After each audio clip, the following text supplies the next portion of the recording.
I'm Ashley Lim, and I'm a queer Malaysian movement artist and community dance facilitator. My name is Kushagra Anand. I'm a photographer and a filmmaker. Hi, my name is Tasneim Zyada, and I'm a writer and artist. I'm from Kuala Lumpur, Malaysia. So I'm from the city called Meerut in India. It's about an hour away from New Delhi. Most of my growing up has been in my hometown in Meerut, but there was this one time when I was about 10 years old. I had this revelation that I want independence in my life, and I went to a boarding school for 1 year, which was in Mussoorie. It's about 5 hours away from where I lived. It's a beautiful city in the mountains. And I was really excited, but within a week I was like really homesick. It was sort of expected. I don't know what I was thinking, but I just went for it. No, as kids, like, we have that strong sense of justice and independence. We just want to go off. So it's mad that at 10 years old, that's what you actually managed to do it. The most I got up to was like the door. The most that I got to was like packing up my doll in like a huge suitcase and like threatening my mom, I am going to leave. It's just like, go lah. It's like they test you though, like, are you gonna do it? It's go lah, do it. See how it goes. Go lah. Whenever anyone asks me about where I'm from, I have to start from 1948, so I understand. I'm originally from Haifa, north of Palestine, before we were exiled from our homeland. I grew up mainly in Slough. So I was born in New Zealand, but I was there until I was 4 years old, and then we were first in North London for a year, and then we settled in Slough until I went to uni. And I've kind of been in London for almost 10 years now. That experience has been quite formative in terms of my character and just the direction I've grown in. But yeah, and then my family, I think I'm the only one that pursued the arts, but I don't think I was necessarily the only one interested in the arts. I've not moved around a lot in my life, but I've lived in a few places here and there. London's been the first time that I've lived outside of my home country, and even when I was here, I've traveled a lot, not just for travel, but to live between India and here in the UK, in London, so many times that I feel it's really, really important to be fluid in terms of, that sense of if you ask that question that where I belong. At the moment, if you have to ask, I do feel that I'm pretty much I have become a Londoner in a way. I won't say that I'm British, not at all, but I've pretty much become a Londoner because we sort of have to live the city or the place we are in. But yes, I was back home about 2 weeks ago in India, and it still, feels the place where I really, really belong in a way. But so, yeah, it's quite fluid, I would say. Yeah. Honestly, that resonates so much with being a creative and living in London, having to incorporate fluidity in your life because it's so inconsistent and you can't really plan around anything. Whereas absolutely. With home or wherever you feel home is, you kind of associate it with roots and steadiness and nostalgia, maybe the memory of anywhere I feel like I belong. It feels like a steady constant in my head, and it's a feeling more than a place, for me at least. And I think it doesn't necessarily look like a specific place, but places that come up for me, like art spaces or libraries or family homes that I haven't seen either. Like Palestine, I still obviously feel such a strong tie to my grandparents' homes. I feel like, it's a more abstract kind of feel. Anywhere where a part of my heart exists. My family history, how my family and my memories about Malaysia and my family is a bit traumatic. when I was a kid, every Friday, would go to like my grandmother's house. It was the time where all the women went to the kitchen, and I would follow them. It's the first time I knew how to make rice. Like seeing my grandmother cook outside with a big wok and smoke just like filling the air, like, and such good smells. And it was also the first time like I felt like togetherness within family and cooking. And I love cooking now. Like it was just like a huge like coming togetherness to kind of share love through food to the rest of the family. The memories of like togetherness and kind of like sharing love is a big part of my practice now. I feel like not a lot of people share love anymore. Like my family doesn't do this Friday evenings thing anymore since my grandfather passed away when I was 15. Not a lot of people share love. I think like I'm reading All About Love book by Bell Hooks. Yeah, and she talks that like we are scared to share love. Yeah. We're scared to show love because it is very risky. But I'm just like, send love. Yeah. Send love. Would most definitely be the pandemic for me. I was new to the country, didn't know a lot of people. I had a lot of time to think about things and like really contextualize a lot of things that, or thoughts, or even like, you know, anything that I was really focusing on or thinking about. And even like the tiniest of stories or even the tiniest of things that one would not really, you know, speak about. So it gave you time to kind of reflect and like maybe reframe or add perspective. Or gave me time to panic. Oh, yeah, that But can then, you know, happen. like after I had enough of panicking, that's when basically that.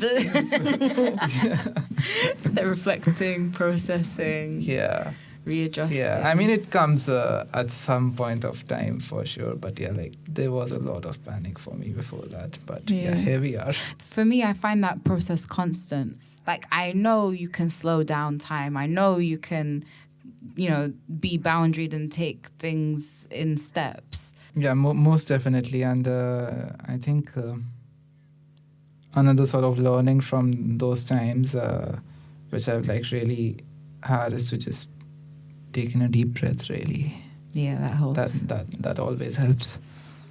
I think with how much pressure can come with artist life, and how much pressure we put on ourselves and the expectations and responsibilities to also live from art, trying to balance life and not be leaning on vices that are harmful to you. It's difficult to balance.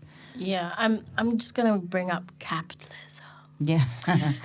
Because, you know, I keep thinking that I love to dance and I love to share that, but I don't want to be constantly needing money or like trying, like, I love it, but like sometimes the stress of it comes over and I forget what I'm doing. Because we're still living in the systems that we want to change. Exactly. It's also a necessity, and the frustration comes from having to navigate something that takes up so much of your mental and physical energy, that sometimes it doesn't leave you with much imagination or capacity to imagine freedom from it and what it would look like to build that world.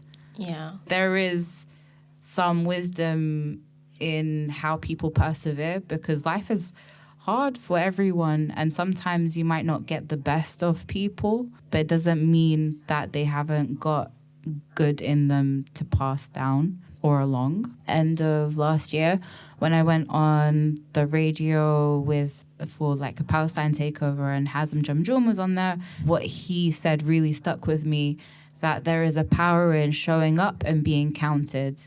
And how I've kind of brought that into my practice is like coming as you are, your care also counts. And that even just being in the space and that you not giving up is a step further along than where you started. I think people think like, oh, there are so many bad people in the world and they're bad, they're rotten, and they're doing this, and it's just like, I don't think people are born bad or born evil or whatever, you know. People are three-dimensional. Yeah, exactly. There's history, there's reasons. Like, people think that, oh, they're inherently bad, and there's there's no such thing. I think society, capitalism make people bad. Imperialism makes people bad. Like, you know, I feel like capitalism, imperialism, it started from this fear of scarcity, fear of not being important, fear, this intense, like when I read and then when I see it, I can feel the intensity of fear. Yeah. And there's no love, and it's really unfortunate. There's this book about like people's history of America, and apparently when Christopher Columbus came to Turtle Island, they welcomed him. Like, same things with Palestinians, but they were like, come, like, share our land, share our food, here's our love. And Christopher Columbus had this fear and insecurity in him, and to use that to put something on top, to bully them and make fun of them for being so loving and caring about people.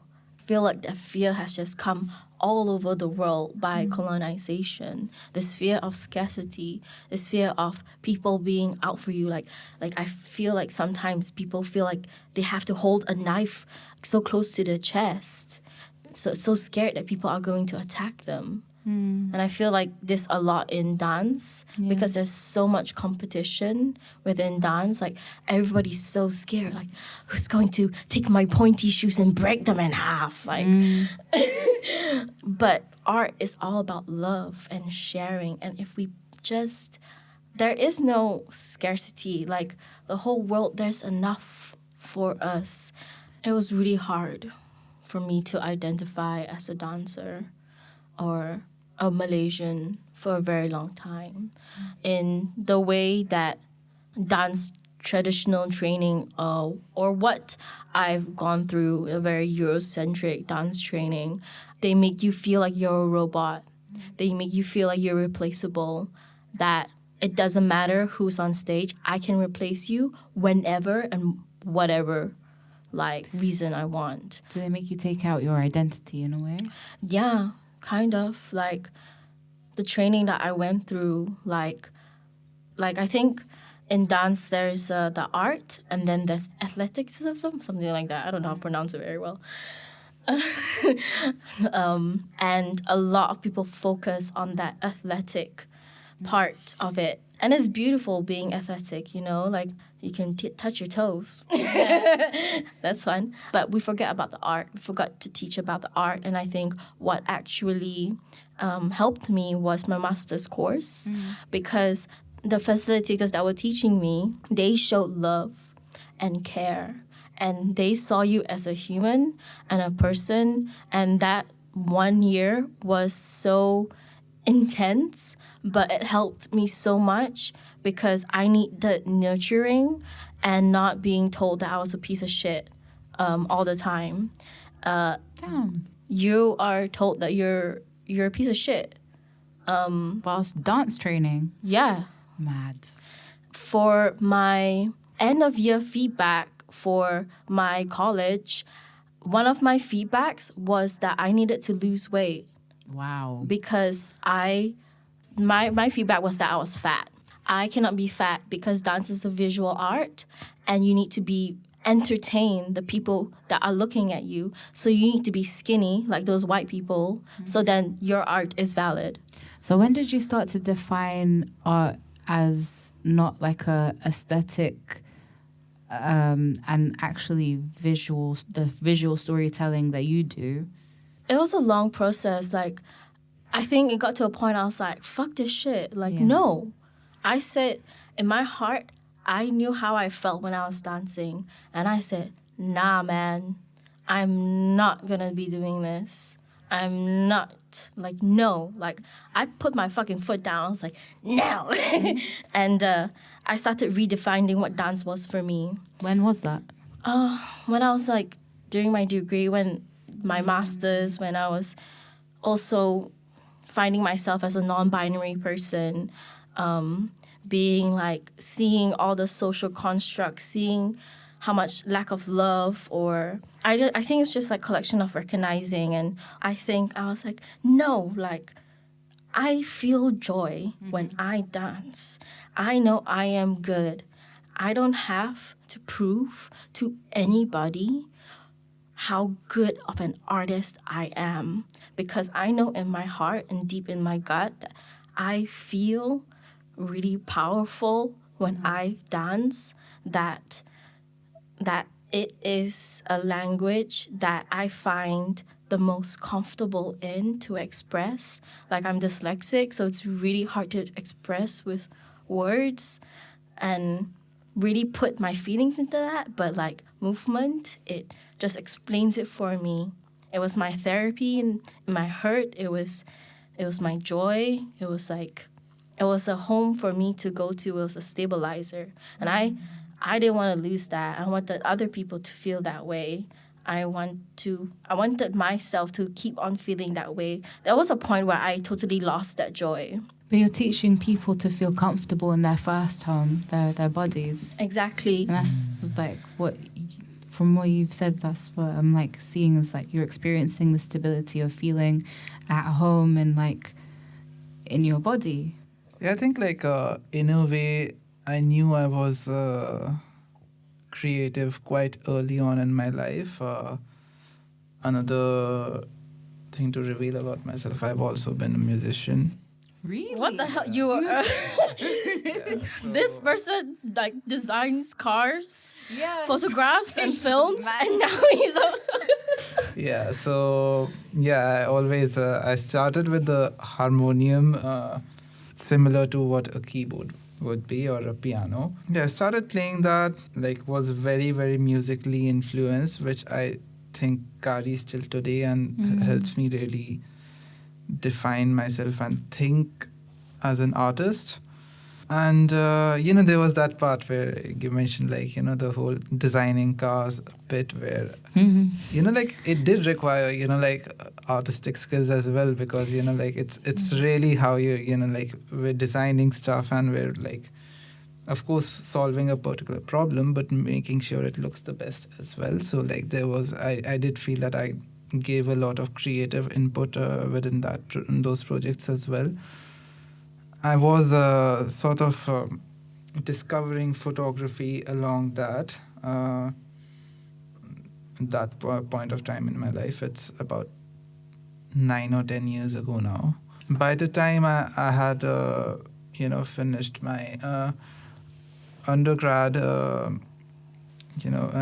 education, and I started like doing a little bit of like really boring projects, and I wanted to sort of step away from that. That's where I realized that yes, it's just not, how do I put it, it's how you're using the camera to really do something more than just make an image, and how to like really tell a story within it. And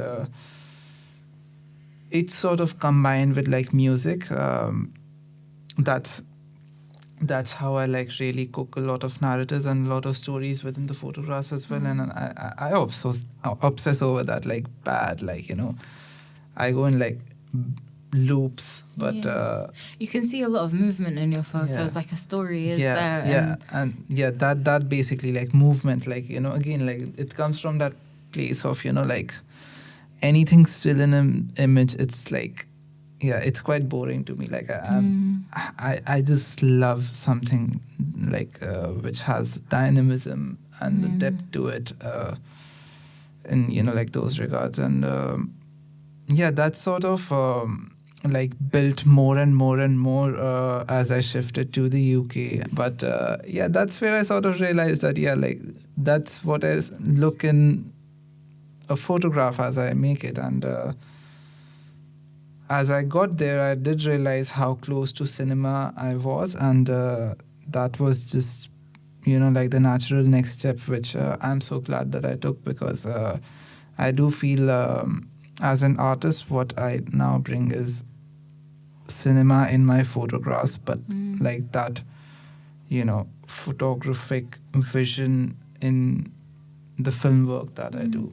So it's sort of like both worlds collide, and I try to find the best of both. Did you always call yourself an artist, or was there a specific point? I mean, to be honest, I try not to think about it. I just like... Fair. That's fair as well.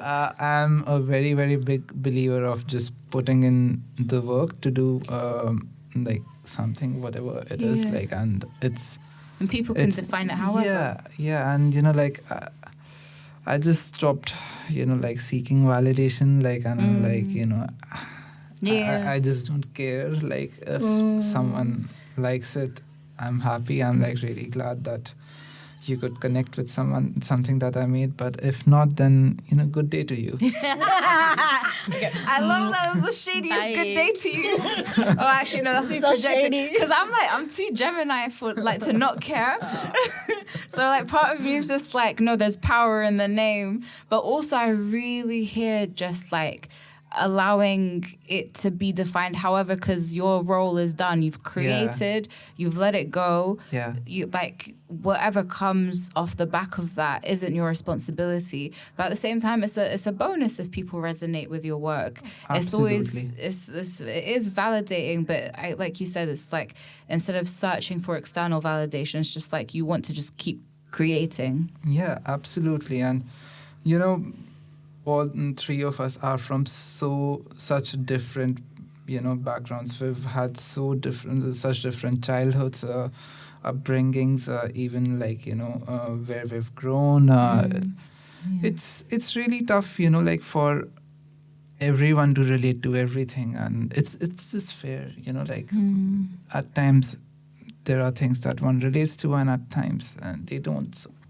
You can have a toxic relationship with validation, for sure, for sure. True that. Especially because all three of us are from the global majority, but never the mainstream narrative, unless it's something traumatic. That like, there's power in being outside in the world and then seeing a bit of yourself in someone else's story and being like, that's me, I was writing since I was 11, and it was like a form of release for me from whatever I was going through in school, at home. So I always kind of knew that was the route I wanted to go down in terms of like art. And I think I had early exposure to spoken word.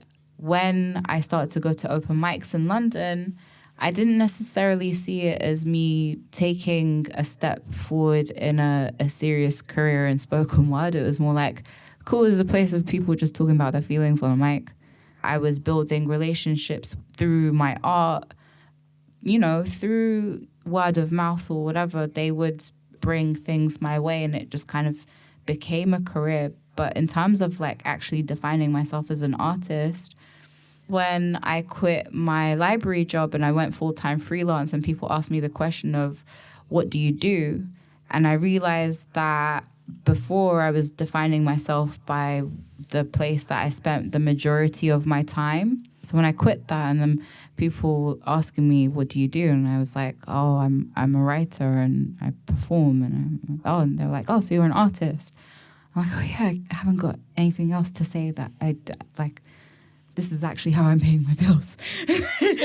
So I was defining it by how I paid my bills. And then I was just like, this is a lesson in terms of to define yourself by what it is that you care about. In the past year, I was reflected a lot, especially with the hypervisibility of being a Palestinian artist. The journey of what we have to offer as artists is one that fluctuates between what responsibilities we have to ourselves and what responsibilities we have to our communities. So I do feel that art has the responsibility and capability to evoke change through people realizing the power within their expression I feel like it's everyone realizing their individual power in their practice and not even necessarily being consistent with that, but just like committing to that in the sense of you'll go through ups and downs within your journey as an artist, but committing to the fact that you care about expression and that's a lifelong journey. I think there's a lot of power in that and connecting to people through that. Art is powerful. Like I said, when somebody expresses themselves and creates a work, like it's like you're looking into their lives and how they see the world in a different way. And I think we think art needs to be a product, but it is so much more. I think it's a lot about like creating a very, very, very simple perspective for everyone, because everything in this world is art, from like even the early morning sunrise till like the time the moon comes up. Everything is art. And like what I really do believe is like for us artists to have that, responsibility to give that message of really slowing down for a moment for everyone, because in today's world everyone is just in a rush, and like only when one really slows down just even a tiny bit they would realize what the power of art is, and like how interconnected art is to even life in a way.